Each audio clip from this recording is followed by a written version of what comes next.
Planning and sustainable development, that is the main focus for today's lecture. So before we begin with understanding planning and sustainable development in geographical aspect, let's first talk about what is planning.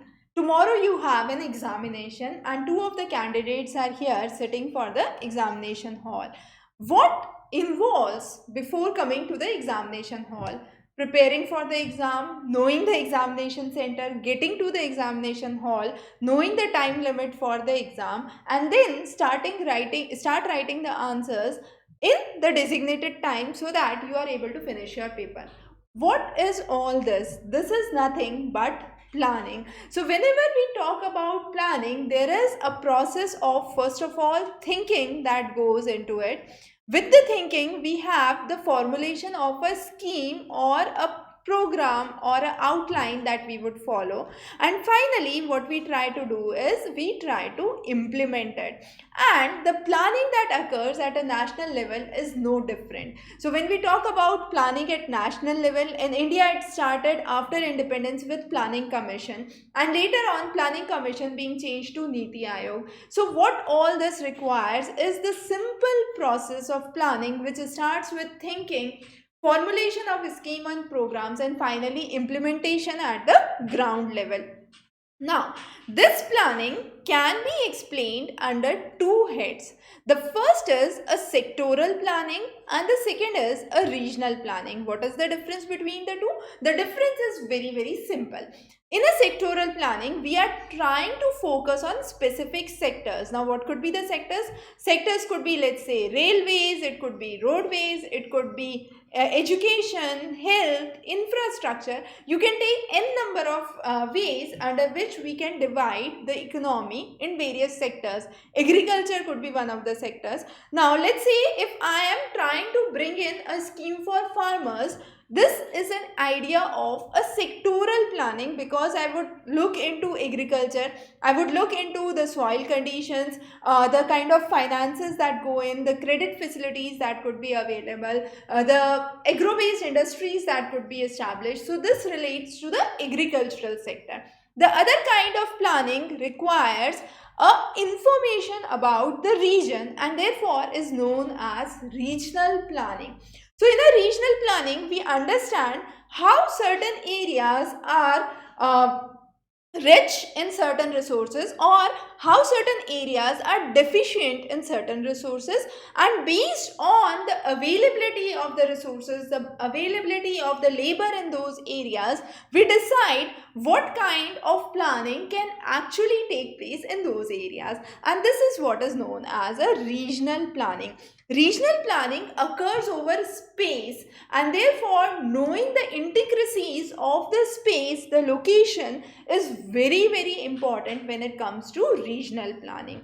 So as we discussed, in India we started with planning commission, and this was after independence in 1951-52. However, there were two successive drought during mid 60s and followed by a war with Pakistan, which brought into forced holidays for 1966, 67 and 68, 69.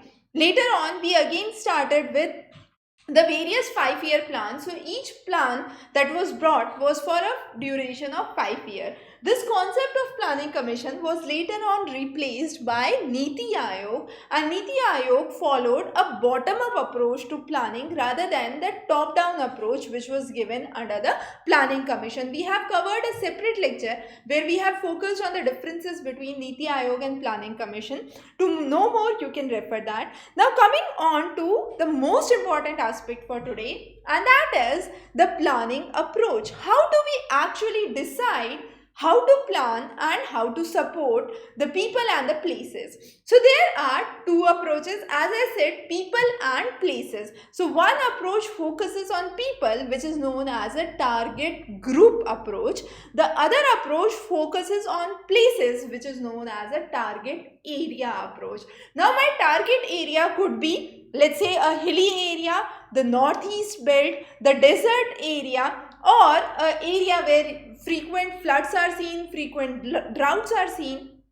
So that is a area based approach. I am designating certain areas on the map and saying that these are the areas that need priority in terms of planning and implementation of the programs. Or I could go other way where I can say there is a target group. Now what can be the target group? The target group can be poor people, so I need poverty alleviation schemes. The target group could be unemployed youth, so I need employment programs. The target group could be small and marginal farmers, so I need schemes to boost the income and revenue for small and marginal farmers. So based on this criteria, the planning approach is specifically divided under two heads.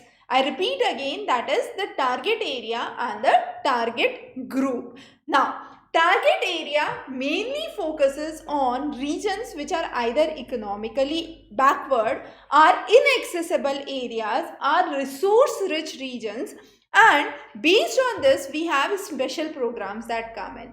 So under this special programs, let's talk about one of those, that is hill area. Now, this program of hill area approach was brought under the 5th 5-year plan, and it focused on the hilly districts. Which all hilly districts? The hilly districts of Uttar Pradesh, Uttaranchal, the Mikhir Hills, the North Chachar Hills in Arunachal Pradesh. Then you have the Nilgiris in Tamil Nadu, the Darjeeling Hills in West Bengal. So those are some of the hilly areas that were focused, and a national committee on development of backward areas in 1981 recommended that hilly areas with a height of more than 600 meters and not covered under the tribal sub-plan should be part of the Hill Area Development Program, which is HADP. So what was the criteria? Hills having a height of more than 600 meters and which were not falling under the tribal sub-plan should be covered under this project, where agriculture, animal husbandry, poultry, forestry or small scale village industry should be part of it. Similarly, we have another scheme which is drought prone area scheme. Now drought prone area scheme started with the 4th 5-year plan. Hill area in the 5th 5-year plan, drought prone in the 4th 5-year plan, and the idea was to understand which areas are significantly affected by drought. To bring in labor intensive civil works in those areas was a good idea, and those was the ways where johars were created, water warbandis were done, and water conservation was focused. So most of the programs that were brought about in the drought prone development program focused on labor intensive civil works, mainly for afforestation, mainly for water conservation and creating a good ecological balance. So Planning Commission identified 67 different districts that were under the drought prone areas, and then Irrigation Commission introduced a cap saying that 30% of the irrigated area should be a requirement to be beyond the drought prone area. That means if the region does not have 30% irrigated area, this region would fall under a drought prone area. So similar programs were brought about for other regions as well. Now in the map of India, we can say we have the regions of hilly districts of Nilgiris, Himalayas, then Darjeeling, the North Kachar. So those were the areas. Then we have the tribal regions. We have the regions which have tribal pockets, and the desert development program which focuses on the desert area. A good example and a case study is of the Gaddi tribe. Now Gaddi tribe is commonly seen in the regions of Himachal Pradesh. It is a nomadic tribe which moves from the region which is mainly found in the region of Barmor tribal area, which is the Barmor and the Holi tehsils of the Chamba district. So Chamba district in Himachal Pradesh is one of the regions where you have the Gaddi population which speaks its own local dialect, which is Gadyali. Now this is the common dialect that is being spoken by the tribes there. Now what are the problems in the region? This region is not accessible. There are harsh climatic conditions. The resources are not ample, and as a result there has been a socio-economic isolation, a political isolation of this region, and these tribes have been isolated from the rest of the nation. However, under the tribal development program, what happened was there was a scheme that was introduced in 1970s in the region under the fifth five-year plan, and that basically talked about an integrated tribal development approach. And this program focused on development of infrastructure, so roads, school facilities, healthcare facilities were built in, communication, electricity was brought in the region, and this benefited the local people of the Gaddi tribe, and as a result there was a significant jump in the female literacy itself, which increased from 1.8%, which was a mere literacy that was seen in the region of Chamba district within the Gaddi tribes, which increased to 42%. A significant jump in the literacy, specifically female literacy, was seen, and this indicated that the development actually worked in those areas. So similar to this, as we said, we have another approach, which is the target group approach. Now, target group focuses on the specific groups. This could be a farmer, as we said. So this target group could be, let's say, a farmer. It could be a educated youth. So there could be options for employment. There could be options where you were talking about a specific segment of society, that could be SC/STs. So there are various segments of population that require development, and the schemes have been brought about for development. Let's say for education, we have the MCM scholarship, which is the merit cum means scholarship. Now this scholarship is a target group scholarship because you target a set of population whose family income is below 1.5 lakhs annually, and then you provide a merit cum means scholarship. So you are not targeting a specific area but a specific population, and therefore this is a target group approach. The next is, whenever there is planning, we are talking about planning and conservation of resources not only for today but for our future generations to come. And this is where we focus on the concept of sustainable development, a development that can sustain over a longer period of time. So when we focus on development, this development is considered as a multidimensional approach. It focuses on a positive, irreversible transformation that can occur and bring changes with three elements. What are those three elements? Definitely people, the society, economy, and the environment. So it's a kind of interlinkage that could be brought about between people, economy, and environment, and this is where we understand the development. Now once this development starts, as we said, this is an irreversible transformation. We do not go back to the era of bullock carts. We are moving forward towards airlines. So a simple demonstration to explain how development move forwards. Now in the period of post World War II phenomena, we have seen that development was considered synonymous to what? Synonymous to only economic development. So whatever kind of development started to come in was considered as an economic growth or economic development, and increase in gross national product was an only indicator of saying that this nation is developed or not. So per capita income, gross national product were some of the indicators. This whole idea was economic growth. However, countries soon realized that despite of a huge economic growth, there was rising poverty even in the developed nations where the economic growth was wonderful. What was the reason cited for it? So immediately they realized in 1970s that our approach for development is not correct. Development simply does not mean economic growth, it also means redistribution of growth. So whatever growth is taking place must be redistributed, and equity is again important in order to bring in a holistic development of the region. So this definition of development started to change after 1970s, and a significant focus was given on to health, given on to education, and equal opportunities for all. So there was a shift from significant movement and economic growth to aspects like health, education, equal opportunity that must be available to people.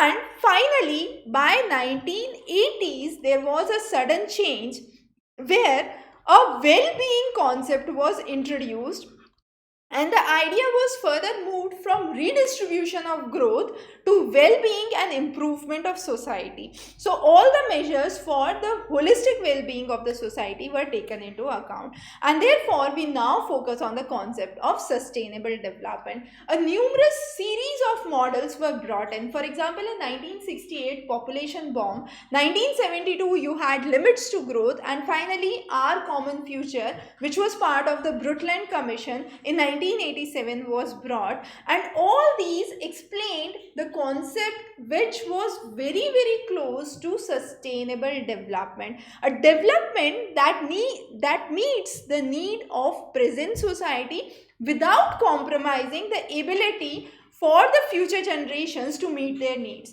So whatever development we are trying to do should be good for us, and it should not affect the future generations to come, and then only we can say that development is sustainable. So we have a good example of Indira Gandhi Canal here. Indira Gandhi Canal project, which is also known as Rajasthan Canal, lies in the states of Rajasthan and Punjab, Haryana. So you have the Harik barrage, from where you have the project that starts with the Satluj River. The Ganganagar main head canal starts in the region of the north of Punjab area, and finally till Jaisalmer you have the Indira Gandhi Canal project that runs, which is one of the biggest canals in India, with a nearly length of 9,000 kilometers, having a coverage of nearly 20 lakh hectares, and 70% of the irrigation occurs by flow system. Now there are command 1 stage areas and command 2 stage areas. The command 1 lies in the region of Ganganagar, Hanumangarh district and parts of Bikaner. The command 2 lies in the lower regions of Jaisalmer, Bikaner. So those are the areas that would be covered, and the idea here was to bring in a change in the cropping pattern. So this region, which was actually a desert region, was turned into a green area with the Indira Gandhi Canal project. However, with Green Revolution, a lot of cropping patterns changed here. A lot of crops were grown, but this project did not turn out to be sustainable. Can you understand why? Because this region there was excessive use of water, which led to problems of alkalinity, problems of waterlogging, problems of salinity, and problems of waterlogging in the region. As a result, the initial few years went very well. You had lots and lots of crops which were water intensive, like wheat, cotton, groundnut, rice was grown in this region, whereas this region traditionally has a capability to grow coarse grains, which is the jowar, bajra, millets. But because of this Indira Gandhi project, the cropping pattern changed. Now as soon as the cropping pattern changed, the water requirement and the soil characteristics started to deteriorate, and a lot of problem of salinity started, waterlogging started, which adversely affected the livestock and the agriculture in later stages. So it's very important, whenever we are talking about sustainable development, we should think about a project that should be viable for not only present but also for the future. So how can we actually promote sustainable development? Sustainable development can be promoted in various ways. For example, a better water management policy could be brought about. In the same case of Indira Gandhi Canal, if there was a protective irrigation in the stage 1 and extensive irrigation in the next stage, this could have been a viable solution in order to eliminate the problems that were caused because of salinity and waterlogging. So a proper implementation of water management policies is required. The next is, the cropping pattern should not simply shuffle to water guzzling crops or crops that require extensive amount of water, or those are water intensive crops. Okay, so similar crops, if were grown that were traditionally found in those areas, this region could have been much more viable. Then Implementation of Warbandi programs. This could be done through the command area development, lining of the water courses, better leveling of the land, equal distribution of the canal water could have led to better results.